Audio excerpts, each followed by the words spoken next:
Guys, किया car company साल 1997 में बैंकरप्ट हो गई थी, लेकिन जब ये इंडिया में लॉन्च हुई तो फिर एक ही साल में वर्ल्ड वाइड 3 मिलियन से ज्यादा कारें बेचकर 4700 करोड़ रुपए का रिवेन्यू जनरेट कर लिया। जी हाँ गाइस, अब ठीक सुन रहे हैं। और ये सब उसने किया अपनी शानदार स्ट्रेटेजी के दम पर। किया कंपनी का ये मानना है कि अपना पहला प्रोडक्ट कभी भी फेल नहीं होना चाहिए, क्योंकि फिर कमबैक करने में बहुत मुश्किल होती है। और इसीलिए जब ये इंडिया में अपनी पहली कार लॉन्च कर रहे थे तो उसने इंडियंस कार पर बहुत रिसर्च की और पाया कि ज्यादातर इंडियंस 8 से 10 लाख रुपए की कार अच्छे माइलेज और फीचर्स के साथ खरीदना पसंद करते हैं। तब जाकर उन्होंने एक मिनी एसयूवी लॉन्च की जिसका नाम था किया सेल्टोस, जिसने पहले ही दिन 6000 बुकिंग उठाई और अगले 3 महीने में टोटल 85,000 बुकिंग उठाई और सारी कार कंपनियों के होश उड़ा दिए।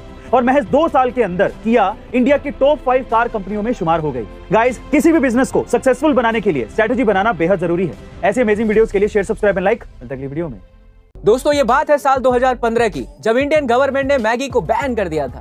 तब रातों रात मैगी की 80% मार्केटिंग से उसका मार्केट शेयर 0% हो गया था। लेकिन गवर्नमेंट के बैन के लगाने के बावजूद भी मैगी ने अपनी मार्केटिंग नहीं रोकी, क्योंकि मैगी को पता था कि उनकी सबसे बड़ी स्ट्रेंथ है उनके कस्टमर्स और उसकी पॉपुलैरिटी। और मैगी ये बिल्कुल भी नहीं चाहती थी कि उनकी पॉपुलैरिटी थोड़ी भी कम हो।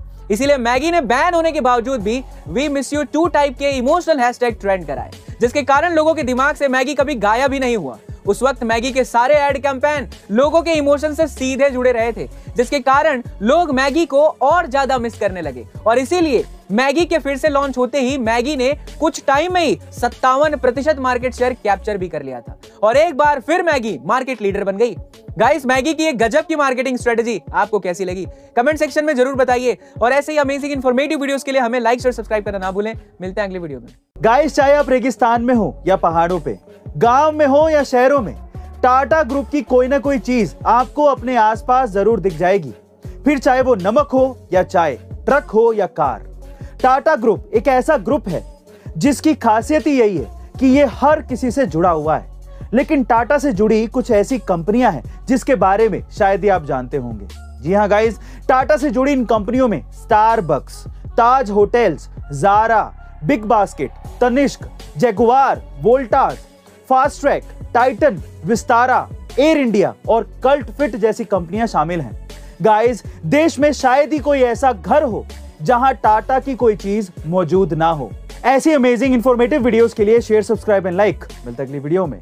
शाहरुख खान की गिनती बॉलीवुड के टॉप स्टार्स में होती है। उनके स्टारडम को देखकर हर कोई सोचता है कि काश उन्हें भी किंग खान जैसी लाइफ मिले। लेकिन क्या आप जानते हैं, शाहरुख खान बचपन से ही एक होनहार स्टूडेंट थे। उन्होंने 12वीं क्लास के इलेक्ट्रिकल सब्जेक्ट में 92 मार्क्स, वही मैथ और फिजिक्स में 75 प्लस से ज्यादा नंबर हासिल किए। लेकिन आपको ये जानकर हैरानी होगी कि इंग्लिश में शाहरुख खान के केवल 51 नंबर थे और ये उनके किसी भी सब्जेक्ट के सबसे कम नंबर थे। इससे साफ तौर पर पता चलता है कि आज दुनिया के कई देशों में जाकर फर्राटेदार इंग्लिश बोलने वाले किंग खान अपने कॉलेज दिनों तक इंग्लिश में कमजोर थे, लेकिन उन्होंने इंग्लिश को अपनी कमजोरी नहीं बनने दिया। गाइस, अगर आप भी चाहते हैं इंग्लिश आपके करियर में बाधा ना बने, तो अभी नीचे दिए गए लिंक पर जाकर हमारे इंग्लिश कोर्स के निंजा प्रो बैच को एनरोल कीजिए। और अगर ये वीडियो अच्छी लगी हो तो लाइक, शेयर, सब्सक्राइब। मिलते हैं अगली वीडियो में। गाइस, हम सब ने ये कभी ना कभी पढ़ा है कि किसी अमीर ने कोई पेंटिंग 2 करोड़ या 5 करोड़ में खरीद लिया है। और फिर हम सोचते हैं कि भाई पेंटिंग कौन 5 करोड़ में खरीद लेता है, और इतना ही पैसा है तो जमीन जायदाद या गाड़ी खरीद लो,